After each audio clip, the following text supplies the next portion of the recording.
Hola, soy Gabriel Colchón y les doy la bienvenida a Expreso de Oriente. Vamos con los titulares. Mientras el conflicto entre Irán y Estados Unidos sigue su curso, un nuevo actor toma parte en la escalada. Se trata de los hutíes de Yemen, que han anunciado un bloqueo marítimo contra los buques de Arabia Saudita. Revisitamos los orígenes del conflicto entre ambas partes y analizamos qué los llevó a reanudar las hostilidades. En la Franja de Gaza, los palestinos no solo se enfrentan al riesgo de morir bajo fuego israelí o por la falta de ayuda humanitaria y medicamentos, sino que también sufren condiciones sanitarias al límite, especialmente debido a la presencia de una plaga de ratas que atacan tanto a las personas como a sus refugios improvisados. Tenemos reporte desde el terreno. Y el grupo Hamas anunció la elección de su nuevo líder político, Khalil al-Hayya, que reemplazará al desaparecido Yahya Sinwar. A pesar de la continua ofensiva israelí en Gaza, Hamas eligió a un líder conocido por su proximidad con Irán. Empezamos en Yemen porque en medio del conflicto entre Estados Unidos e Irán, un nuevo actor que hasta ahora se había quedado al margen del conflicto entró en juego. El 20 de julio el grupo Houthi, alineado con Irán y que controla una importante parte de Yemen, anunció un bloqueo marítimo contra los buques de Arabia Saudita que pasan por el estrecho de Bab el-Mandeb. El anuncio se produjo después de un ataque sobre el aeropuerto de Sanaa que el grupo atribuyó a Arabia Saudita. Los hutíes son un grupo político y militar chiita que en medio de la guerra civil de Yemen tomaron el control de la capital Sanaa en 2014 y hoy controlan la mayor parte del noreste del país. Se enfrentan a Arabia Saudita, quien apoyó al gobierno central reconocido internacionalmente y que lideró una coalición militar contra los hutíes a partir de 2015. Desde el inicio de la guerra entre Irán y Estados Unidos en febrero, Teherán amenazó con usar la carta del bloqueo de Bab el-Mandeb para presionar aún más a la economía mundial. Una amenaza que parece materializar gracias a las capacidades de su aliado, los hutíes. Para ampliar el tema nos acompaña Farid Kahat, especialista de Medio Oriente. Farid, primero te pregunto, ¿de dónde viene el conflicto entre Arabia Saudita y los hutíes? Bueno, con la llamada Primavera Árabe en 2011 hubo movilizaciones que llevaron al derrocamiento del régimen de Saleh. Las conversaciones posteriores no dieron lugar a un acuerdo, por ende se desarrolló una guerra civil a partir de 2014. Y claro, Arabia Saudita se involucra en esa guerra en favor del gobierno internacionalmente reconocido de Yemen, porque los hutíes, que son una variante del Islam chiita, eran aliados de Irán. En otras palabras, Arabia Saudita se involucró como parte de su estrategia general de contención de la influencia iraní en el Golfo Pérsico. ¿Y marca este bloqueo el fin de la tregua que habían alcanzado Arabia Saudita y los hutíes en 2022? A ver, la tregua, si bien se estableció en 2022, para Arabia Saudita no involucraba el levantamiento de lo que agencias humanitarias llaman un bloqueo sobre puertos y aeropuertos de Yemen. Arabia Saudita no lo considera un bloqueo, simplemente dice que es un esfuerzo por supervisar que los barcos y aviones que llegan a Yemen no traigan componentes para fabricar armas ni armamento procedente de Irán.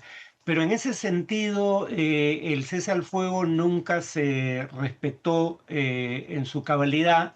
Lo que sí se puede decir es que esto es una escalada, esto es una ruptura del cese al fuego de mayor envergadura que cualquiera que hayamos visto desde 2022.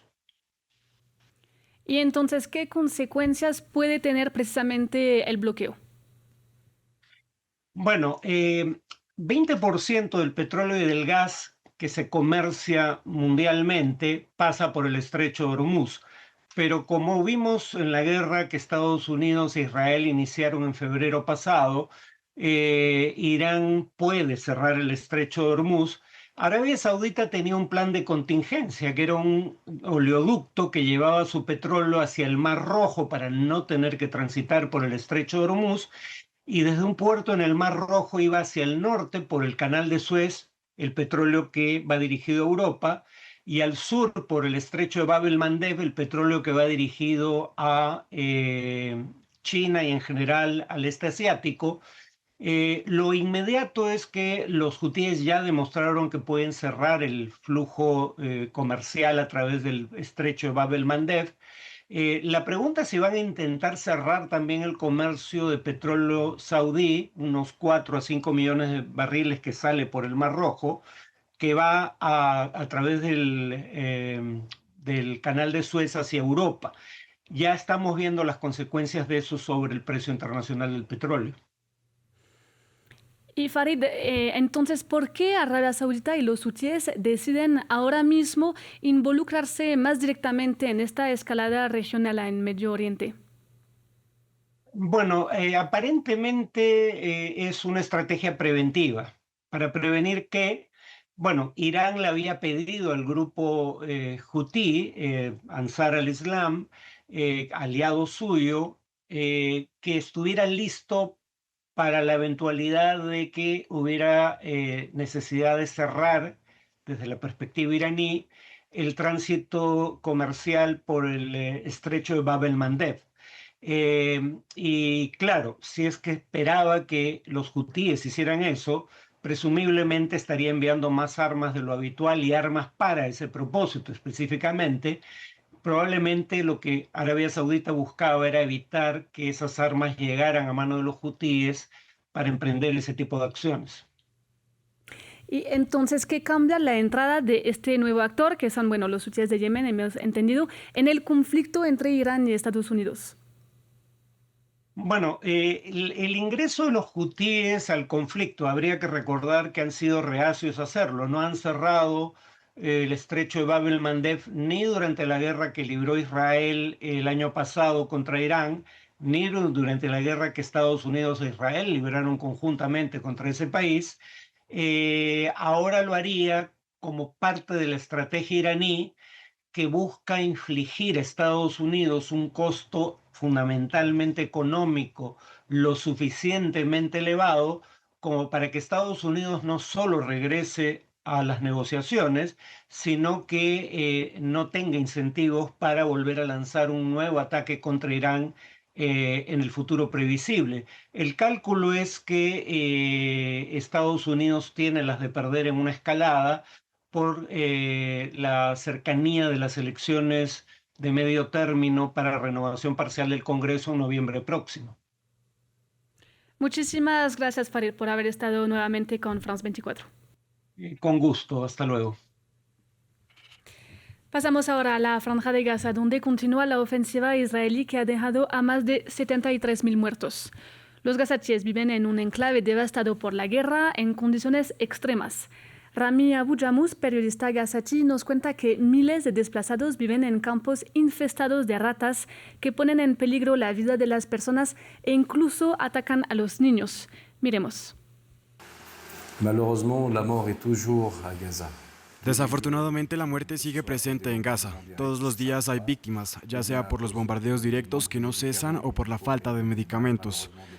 Lamentablemente hay pacientes que pierden la vida debido a esta falta de medicamentos, sobre todo aquellos que padecen enfermedades graves como el cáncer, problemas renales y otros problemas respiratorios. Y hoy, yo personalmente he perdido a la tía de mi esposa. No fue por la falta de medicamentos, ni por la hambruna, ni por los bombardeos, ni por la desnutrición, sino por las ratas. Sí, oyeron bien, fue por las ratas. Hoy con esta ola de calor hay ratas y roedores que salen por todas partes, sobre todo porque hay casi 1,5 millones de personas que siguen viviendo en lonas y tiendas de campaña. Hay ratas y roedores que atacan a esas personas. En el caso de la tía de mi esposa, algunas ratas estaban cavando al pie de un muro sobre el que se apoyaba la carpa que ella había montado. Esa pared terminó por derrumbarse y lamentablemente cayó sobre la tía Jodá. Ella perdió la vida y a su hija tuvimos que amputarle la pierna. Y bueno, este es solo un pequeño ejemplo de cómo estamos sufriendo en Gaza porque la situación humanitaria es catastrófica. Los bombardeos no cesan y sobre todo podemos morir por muchísimas razones. Y nos quedamos en los territorios palestinos porque el pasado 20 de julio el grupo Hamas anunció la elección de su nuevo líder, Khalil al-Haya.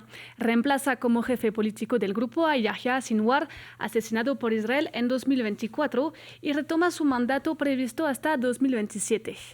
Si bien Hamas anunció la disolución de sus instituciones en la Franja de Gaza a inicios de julio, tras 2 décadas en el poder y después de sensibles y vastos golpes por la incursión militar israelí en Gaza, este movimiento, según analistas, busca demostrar que la organización sigue en pie. Con la elección de una figura cercana a Irán en plena escalada regional, Hamas envía otro mensaje a Israel. Veamos el informe. Se llama Khalil al-Haya y es la nueva cara del grupo Hamas. El 20 de julio, el Consejo de la Shura de Hamas, la asamblea consultiva del grupo, eligió a su nuevo líder político. Khalil al-Haya nació en Gaza en 1960 y fue uno de los miembros fundadores de Hamas en 1987. Estuvo encarcelado en más de una ocasión, sobrevivió a intentos de asesinato por parte de Israel y perdió a varios de sus hijos y a su esposa en distintos ataques israelíes. Para muchos palestinos representa una figura de resistencia. Desde Qatar, donde vive exiliado, Haya se ha convertido, desde los ataques de octubre de 2023, en el principal negociador del grupo para buscar treguas, intercambios de prisioneros y el ingreso de ayuda humanitaria. Si bien Israel se ha congratulado de haber menguado a Hamas, matando a sus altos mandos, esta elección manda una señal fuerte a Tel Aviv. Al poner al frente a un perfil particularmente cercano a Teherán, el grupo desafía a Israel. A pesar de todo lo que la ocupación israelí está haciendo en la Franja de Gaza y de la guerra de exterminio, sigue existiendo un movimiento que ha reestructurado sus instituciones y superado todos los obstáculos, como lo demuestra la elección del doctor Khalil al-Haya. Los gazatíes esperan que el nuevo líder pueda tener algún papel en la futura administración del enclave y que defienda sus intereses. Le pedimos a Khalil al-Haya, tras su victoria, que abra los cruces fronterizos, preste atención a nuestra situación y ponga fin a las muertes en Gaza. Después de que Hamas anunciara que cedía el control administrativo del enclave a inicios de julio, el futuro político del grupo quedó en suspenso. La llegada de Khalil al-Haya deja claro que Hamas no contempla retirarse por completo del tablero político y que su cúpula se sigue reorganizando. Y llegamos hacia el final de esta edición de Expreso de Oriente. Muchas gracias por acompañarnos y sigan con nosotros.